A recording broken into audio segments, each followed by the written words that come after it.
Hi every one. നമ്മളിപ്പോൾ 10th പ്രിലിംസിനായിട്ടുള്ള നദികൾ എന്ന ടോപ്പിക്കാണ് പഠിച്ചുകൊണ്ടിരിക്കുന്നത്. മുൻപുള്ള ക്ലാസ്സുകളിൽ നമ്മൾ നദികളെക്കുറിച്ച് പഠിച്ചുകൊണ്ടിരിക്കുകയായിരുന്നു. ഇന്ന് നമ്മൾ കേരളത്തിലെ കിഴക്കോട്ട് ഒഴുകുന്ന നദികളെക്കുറിച്ചാണ് പഠിക്കാൻ പോകുന്നത്. അപ്പോൾ നമുക്ക് സമയം കളയാതെ ക്ലാസ്സിലേക്ക് പോകാം. കേരളത്തിലെ നദികളുടെ ആകെ എണ്ണം എന്ന് പറയുന്നത് 44 ആണ്. അതിൽ പടിഞ്ഞാറോട്ട് ഒഴുകുന്ന നദികളുടെ എണ്ണം 41. കേരളത്തിൽ കിഴക്കോട്ട് ഒഴുകുന്ന നദികളുടെ എണ്ണം 3 ആണ്. നമ്മൾ ഇന്ന് ഈ 3 നദികളെക്കുറിച്ചാണ് പഠിക്കാൻ പോകുന്നത്. ഏതൊക്കെയാണ് ആ നദികൾ? കബനി, ഭവാനി, പാമ്പാർ. അപ്പോൾ കിഴക്കോട്ട് ഒഴുകുന്ന 3 നദികൾ ഏതൊക്കെയാണ്? കബനി, ഭവാനി, പാമ്പാർ. ആദ്യമായിട്ട് നമ്മൾ കബനി നദിയെക്കുറിച്ചാണ് പഠിക്കുന്നത്.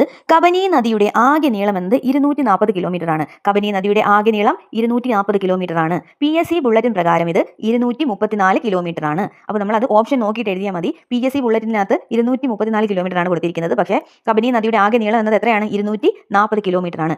പക്ഷേ കബനിയുടെ കേരളത്തിലെ നീളം എത്രയാണ്? 56.6 കിലോമീറ്റർ ആണ്. 56.6 കിലോമീറ്റർ ആണ് കബനി നദിയുടെ കേരളത്തിലെ നീളം എന്ന് പറയുന്നത്. കബനി നദി ഉത്ഭവിക്കുന്ന സ്ഥലം വയനാട് ജില്ലയിലെ തൊണ്ടാർമുടിയാണ്. എവിടെ നിന്നാണ്? വയനാട് ജില്ലയിലെ തൊണ്ടാർമുടിയിൽ നിന്നുമാണ് കബനി നദി ഉത്ഭവിക്കുന്നത്. കേരളത്തിൽ കിഴക്കോട്ടൊഴുകുന്ന ഏറ്റവും വലിയ നദിയാണ് കബനി. അപ്പോൾ കേരളത്തിൽ കിഴക്കോട്ടൊഴുകുന്ന നദികളിൽ ഏറ്റവും വലുത് ഏതാണ്? കബനിയാണ്. കബനി നദിയിൽ സ്ഥിതി ചെയ്യുന്ന അണക്കെട്ടാണ് ഇത്? ബാണാസുര സാഗർ ഡാം. അപ്പോൾ ബാണാസുര സാഗർ ഡാം ഏത് നദിയിലാണ് സ്ഥിതി ചെയ്യുന്നത്?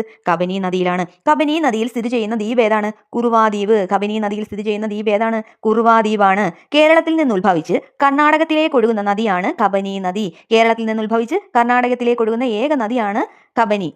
കർണാടകയിൽ നിന്ന് ഉത്ഭവിച്ച് കേരളത്തിലേക്ക് ഒഴുകുന്ന നദി ഏതാണ്? വളപട്ടണ നദി. അപ്പോൾ അത് നോക്കിക്കോണം. കേരളത്തിൽ നിന്ന് ഉത്ഭവിച്ച് കർണാടകത്തിലേക്ക് പോകുന്ന നദിയാണ് കബനി. പക്ഷെ കർണാടകത്തിൽ നിന്ന് ഉത്ഭവിച്ച് കേരളത്തിലേക്ക് ഒഴുകുന്ന ഏതാണ്? വളപട്ടണ നദിയാണ്. ഏതെല്ലാം നദികൾ കൂടി ചേർന്നാണ് കബനി നദി രൂപപ്പെടുന്നത്?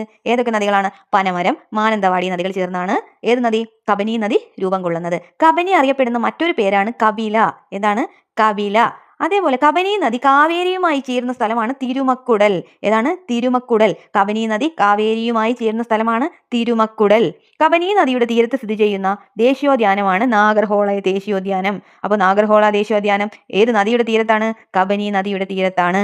അപ്പോൾ കബനി നദിയുടെ പതനസ്ഥാനം എന്ന് പറഞ്ഞത് കർണാടകത്തിലെ കാവേരി നദിയിലാണ്. അപ്പോൾ കബനി നദിയുടെ പതനസ്ഥാനം കർണാടകത്തിലെ കാവേരി നദിയിലാണ്. അടുത്തതായിട്ട് നമുക്ക് പാമ്പാറിനെ കുറിച്ചാണ് പഠിക്കേണ്ടത്. പാമ്പാറിന്റെ ആകെ നീളം എന്നത് 31 കിലോമീറ്റർ ആണ്. പാമ്പാറിന്റെ ആകെ നീളം 31 കിലോമീറ്റർ ആണ്. കേരളത്തിലെ നീളം 25 കിലോമീറ്റർ ആണ്. പക്ഷെ PSC ബുള്ളറ്റിൻ പ്രകാരം 29 കിലോമീറ്റർ ആണ്. അപ്പോൾ കേരളത്തിലെ നീളം 25 കിലോമീറ്റർ എന്നുണ്ടെങ്കിലും PSC ബുള്ളറ്റിൻ പ്രകാരം 29 കിലോമീറ്റർ ആണ്. പാമ്പാർ ഉത്ഭവിക്കുന്ന സ്ഥലം ബെന്മൂർ ആണ്. അത് ദേവികുളം താലൂക്കിലാണ്. ഏത് ജില്ലയിലാണ്? ഇടുക്കിയിൽ. പാമ്പാർ ഉത്ഭവിക്കുന്ന സ്ഥലം എന്ന് പറയുന്നത് ഇടുക്കി ജില്ലയിലെ ദേവികുളം താലൂക്കിലെ ബെന്മൂർ ആണ്. പാമ്പാറിന്റെ പതന സ്ഥാനം എന്ന് പറയുന്നത് തമിഴ്നാട്ടിലെ കാവേരി നദിയിലാണ്. തമിഴ്നാട്ടിലെ കാവേരി നദിയിലാണ്. ചിന്നാർ വന്യജീവി സങ്കേതത്തിലൂടെ ഒഴുകുന്ന നദിയാണ് പാമ്പാർ. ചിന്നാർ വന്യജീവി സങ്കേതത്തിലൂടെ ഒഴുകുന്ന നദി ഏതാണ്? പാമ്പാർ. കേരളത്തിൽ കിഴക്കോട്ട് ഒഴുകുന്ന ഏറ്റവും ചെറിയ നദി പാമ്പാറാണ്. അപ്പോൾ വലിയ നദി ഏതാണെന്ന് കമന്റ് ചെയ്യണേ. തൂവാനം വെള്ളച്ചാട്ടം, കുമ്പക്കരെ വെള്ളച്ചാട്ടം എന്നിവ സ്ഥിതി ചെയ്യുന്ന നദിയാണ് പാമ്പാർ. അപ്പൊ തൂവാനം വെള്ളച്ചാട്ടം, കുമ്പക്കരെ വെള്ളച്ചാട്ടം എന്നിവ സ്ഥിതി ചെയ്യുന്ന നദിയാണ് പാമ്പാർ. പാമ്പാറിന്റെ മറ്റൊരു പേരാണ് തലയാർ. പാമ്പാറിന്റെ മറ്റൊരു പേരാണ് തലയാർ. പാമ്പാറിന്റെ പ്രധാന പോഷക നദികൾ ഏതൊക്കെയാ? ഇരവികുളം, മയിലാടി, തീർത്ഥമല, ചെങ്കലാർ, തേനാർ എന്നിവയാണ് പാമ്പാറിന്റെ പ്രധാന പോഷക നദികൾ. പാമ്പാറും തേനാറും തമിഴ്നാട്ടിൽ വെച്ച് സംഗമിച്ചുണ്ടാകുന്ന കാവേരിയുടെ പ്രധാന പോഷക നദിയാണ് അമരാവതി. ഏതൊക്കെയാണ്? പാമ്പാറും തേനാറും കൂടി തമിഴ്നാട്ടിൽ വെച്ച് സംഗമിച്ചുണ്ടാകുന്ന കാവേരിയുടെ പ്രധാന പോഷക നദിയാണ് അമരാവതി. അടുത്തതായി നമുക്ക് ഭവാനി നദിയെക്കുറിച്ച് പഠിക്കാം. ഭവാനി നദിയുടെ ആകെ നീളം 217 കിലോമീറ്റർ ആണ്. ഭവാനി നദിയുടെ ആകെ നീളം 217 കിലോമീറ്റർ ആണ്. എന്നാൽ കേരളത്തിലെ നീളം 37.5 കിലോമീറ്റർ ആണ്. കേരളത്തിലെ നീളം 37.5 കിലോമീറ്റർ ആണ്. ഭവാനിയുടെ ഉത്ഭവം എന്നത് നീലഗിരിയിൽ നിന്നാണ്. ഭവാനിയുടെ ഉത്ഭവം നീലഗിരിയിൽ നിന്നാണ്.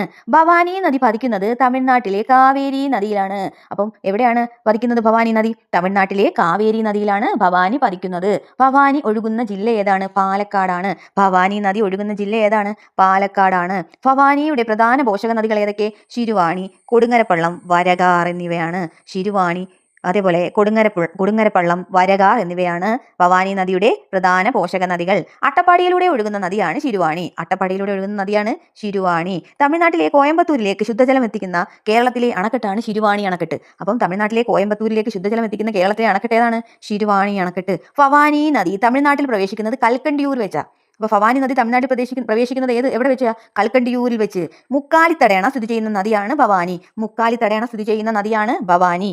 അപ്പോൾ കേരളത്തിലെ കിഴക്കോട്ടൊഴുകുന്ന നദികളെക്കുറിച്ച് വളരെ കുറച്ച് കാര്യങ്ങളെ നമുക്ക് പഠിക്കാനുള്ളൂ. അപ്പോൾ ഇത്രയും നല്ലതായിട്ട് പഠിക്കുക.